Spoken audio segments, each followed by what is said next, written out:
Political Capital is brought to you by Uber Canada. See how Uber is helping Canadians get to their medical appointments with Hope Air at uber.com/hopeair.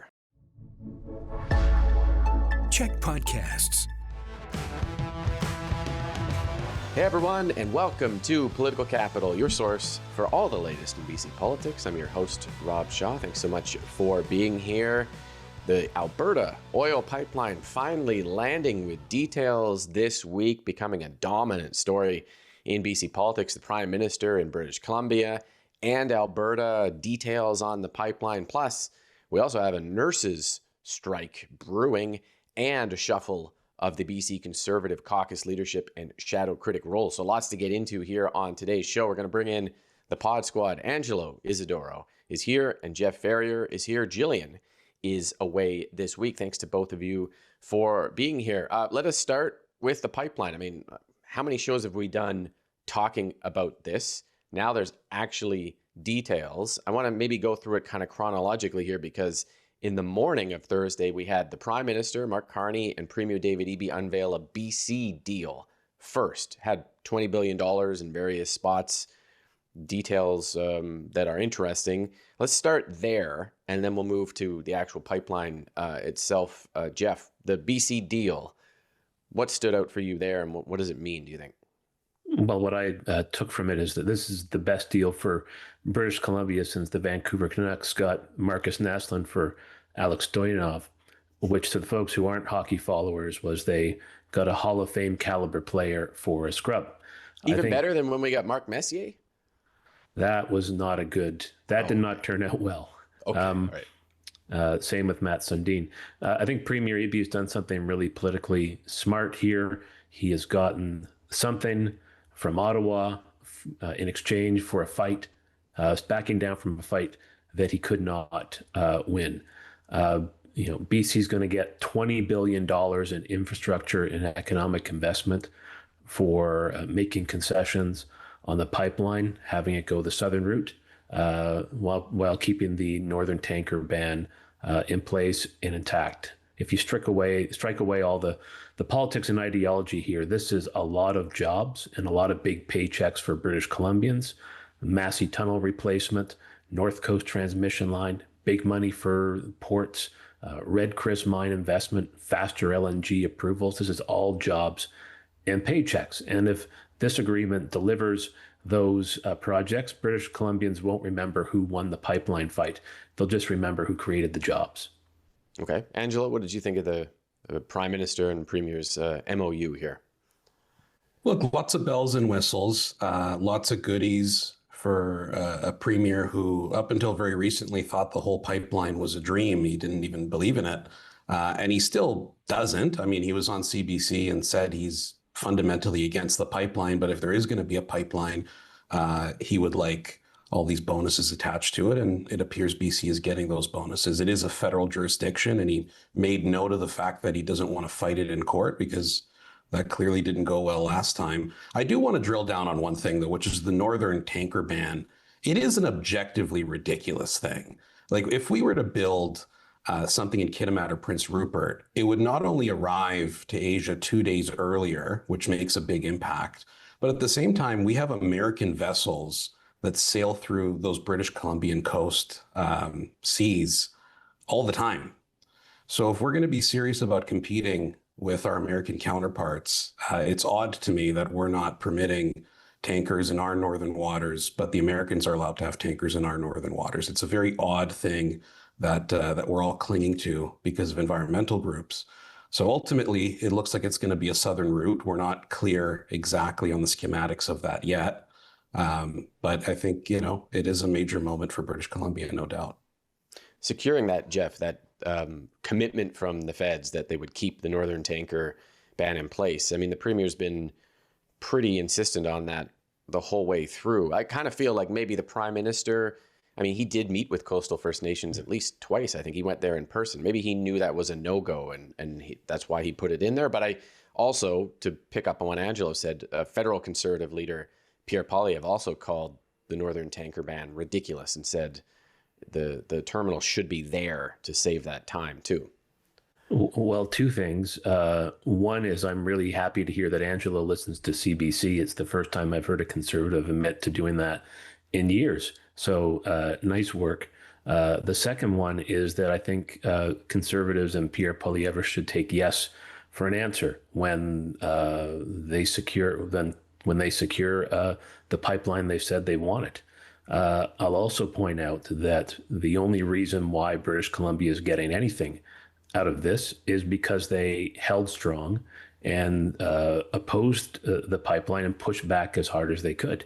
If we had just said yes to the pipeline right from the start, there'd be no room for negotiation. There'd been no room for back and forth between Ottawa and British Columbia. There would have been no way for BC to extract any concessions, investments from Ottawa. So in that respect, I think David Eby's fight, his pushback against private partners and the fact that there were none at the time was valuable and smart, and it got BC gains where if we had just said, bring on that pipeline, we would have gotten nothing.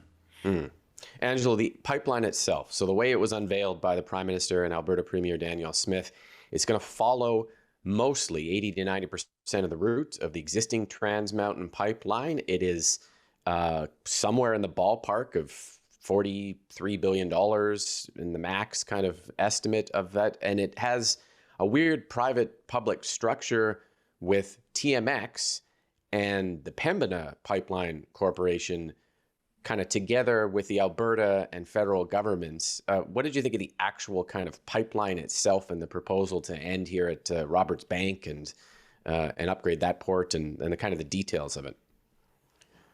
Well, it's going to involve a lot of infrastructure. I mean, this relates to a story we heard recently about the dredging of the Burrard Inlet. It means that there's going to be a lot more congestion in sort of this urban route, where again, otherwise, if it were in Kitimat or Prince Rupert, you would have a different sort of access point.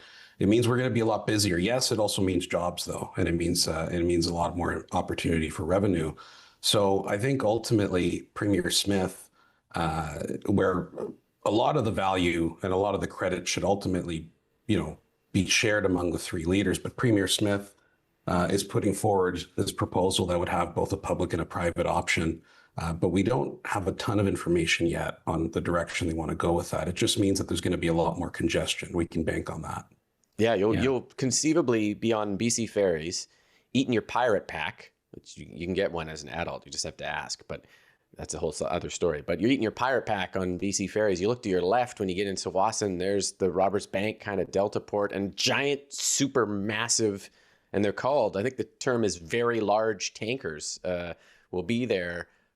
Plying oil, Jeff. That'll be a visible thing for people to see here. Yeah, it is. The southern route is safer, and so there is that. I hear what you're saying, but the advantage of the southern route is that it's on an already established pipeline route. So you have the routing, you have the rights of way, you have the infrastructure, you have deals with First Nations. If you go that northern route, you don't have any of that, and we're talking about 2 days shorter time to get to markets. You would have years and years of being in the muck trying to get it moving forward. But yeah, it's going to have a impact on the South, and it's something that the government's going to have to manage. I know there's a lot of concern about southern resident killer whales. That's part of the deal. But this is an interesting deal, and I think government feels has got the balance correct. Just one last round on this here, and we'll keep it quick. We don't know how much public money is going into this. At the beginning, the Prime Minister did say this needed to be a private sector project. Now you've got the federal, essentially Crown Corp, building this thing in partnership with Alberta, and then a small stake by a private company. If it turns out major taxpayer dollars are being spent on this, is anyone going to care at this point based on the structure of all of this and the deals and the money flying around, Jeff?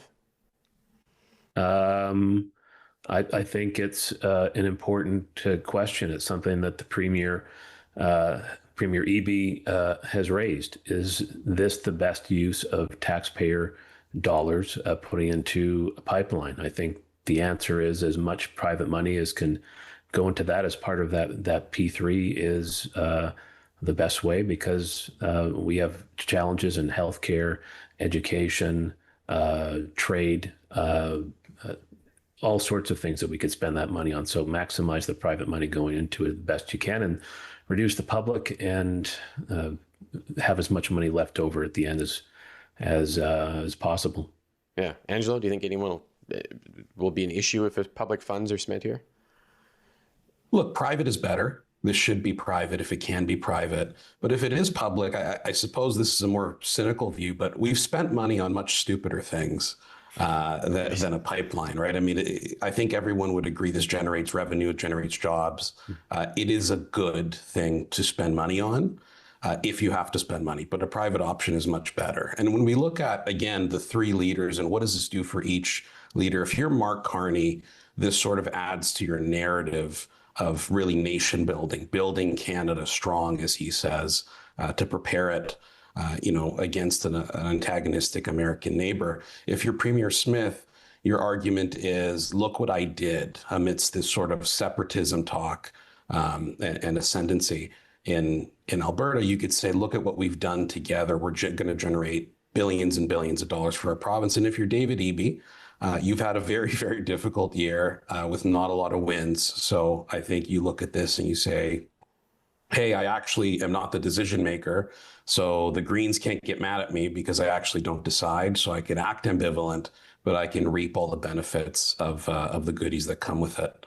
So yeah. I think overall, Canada needs a pipeline. More pipelines are a good thing. If it can be private, it should. If it can't, then it's still pretty good. Okay. Good discussion there. We're going to take a quick break. When we come back, the BC Nurses Union and their strike action coming up next.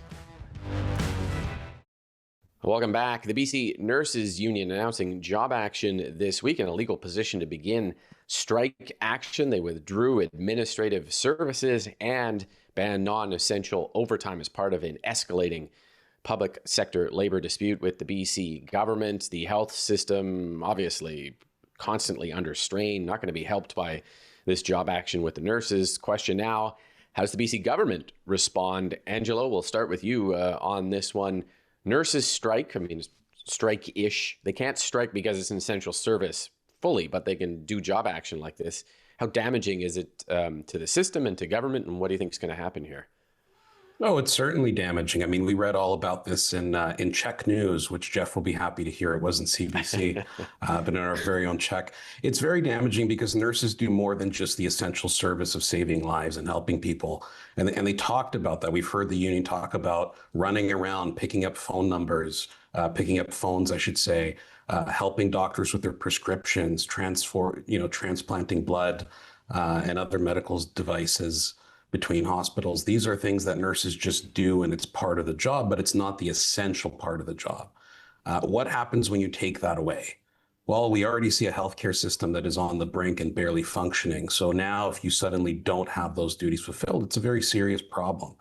I think that nurses do not want to be doing this. I think nurses have been driven to this point. I think the safety of nurses is frankly in crisis. You hear this all the time, that it has become unsafe and nursing is not what it was 15 or even 10 years ago.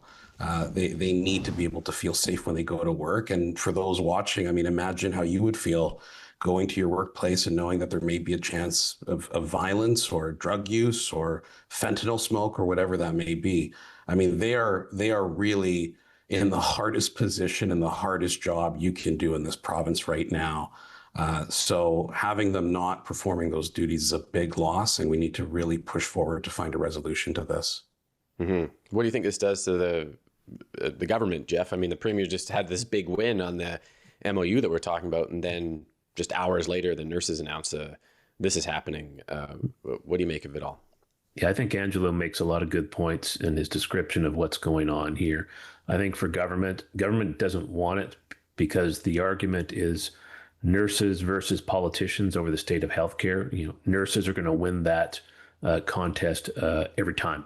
So this is something the government doesn't want and shouldn't want because it's a loser for them. I think the politics here are pretty simple. I don't think British Columbians want finger pointing from either party. They don't want to hear about, the NDP making a mess. They don't want to hear about, this is going to mean conservative cuts. They want a deal that keeps experienced nurses in the system, that recruits more of them because we have a nursing shortage in this province, and make sure they can come to work without fearing for their safety, as Angelo points out. And that's what I'd suggest the province get around to doing, and doing it quick. Yeah, well, we'll see. The escalation of this strike could continue. There are other kind of forms of job action that the nurses can take, so we'll monitor that and talk about it if it happens. We'll take a quick break here. Our final topic, the BC Conservative Caucus Shadow Critic and Leadership Role Shuffle, coming up next. Well, welcome back. New BC Conservative leader Carrie-Lynne Finlay this week shuffling her caucus leadership roles and her shadow critic bench with interesting results. On the caucus leadership side, she removed interim opposition leader in the legislature Trevor Halford for Chilliwack's Heather Moss and replaced House Leader Alia Warbus with Prince George MLA Sheldon Clare. On the shadow critic side, not a lot of changes, but we're going to discuss the kind of totality here of what this is, and a new leader putting their mark on caucus in different ways. Jeff, we'll start with you on this. What did you pull out and make of the way that the new leader is shaping the caucus leadership roles and critic portfolios here? Yeah, the appointments of the caucus leadership, and these are the positions where you get the job, you get more money. They top up your salary. Those appointments tell me that Carrie-Lynne Finlay isn't moving to the center, that she's doubling down on her right-wing politics. I would have thought that after winning a leadership 51-49, one of the closest leadership races I've ever seen, you'd expect an effort to unite the party in that caucus leadership roles. Instead, she's rewarded many of the people who backed her and largely left the other side on the sidelines. You have Trevor Halford, the most effective interim party leader I've ever seen. And he's been relegated to no caucus leadership role and critic responsible for transit, which I think is ridiculous. And I think it's a ridiculous political bet because British Columbians aren't looking for, culture wars. They're worried about jobs and paychecks, affordability, whether they can get ahead. And if Carrie-Lynne Finlay, appoints a crew that talk about issues more focused on ostriches, as you like to point out, Rob, and freedom convoys that fire up the conservative base, but not the general electorate, then this creates an opening for David Eby talking about investment, talking about jobs. And the risk for Carrie-Lynne Finlay is that the polling lead that she has now, that she's inherited from the likes of Trevor Halford, Alia Warbus, Peter Millibar, is that lead won't last. Mm-hmm. Angelo, what did you take away from it? Well, let's go through them. Peter Millibar ran against the current leader. He remains in finance, which is what he wanted, and it's what he's frankly terrific at. He's excellent at it. Brian Tepper did not support the leader. He was given Solicitor General, which is an absolutely massive portfolio. Jody Tour was neutral in the race. She remains as caucus chair. Rhiannon Gasper was neutral in the race. She remains as deputy whip. A lot of the positions remained as they were because of how things were set up by the previous leadership. Look, Trevor is the best interim opposition leader I have ever seen. He professionalized that caucus in a really incredible way. So Heather Moss is stepping into some really massive shoes, and she deserves the opportunity to prove herself. And the same goes for Mr. Clare, stepping into Alia Warbus's shoes in House Leader. I'm very proud of that team and the work they did. And again, I can't sing Trevor's praises enough.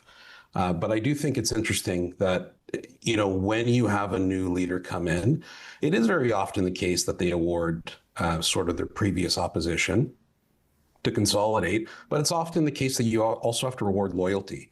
This was a very ugly leadership race. It was a very sort of conflicted leadership race.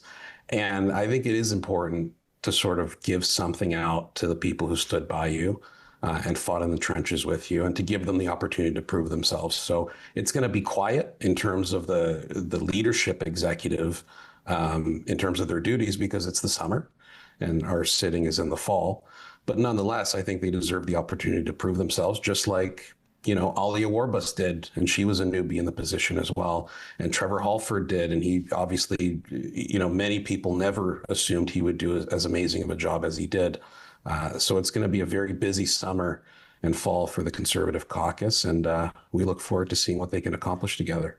It's true that leaders do often reward those folks who endorse them. I remember Christy Clark winning the leadership race with one caucus endorsement. Harry Bloy naming him to cabinet turned out to be one of the worst cabinet ministers in the history of British Columbia. He had to resign his portfolio amid scandals later. So sometimes it works, sometimes it doesn't, but there is that element of loyalty in there. Just one more time around here, Jeff, how does this set up a matchup for the fall here? Presumably Carolyn Finlay needs to get a seat. She may or may not be able to do that. This team versus the NDP in the fall, is there any change in dynamic the way this has kind of been structured out, do you think?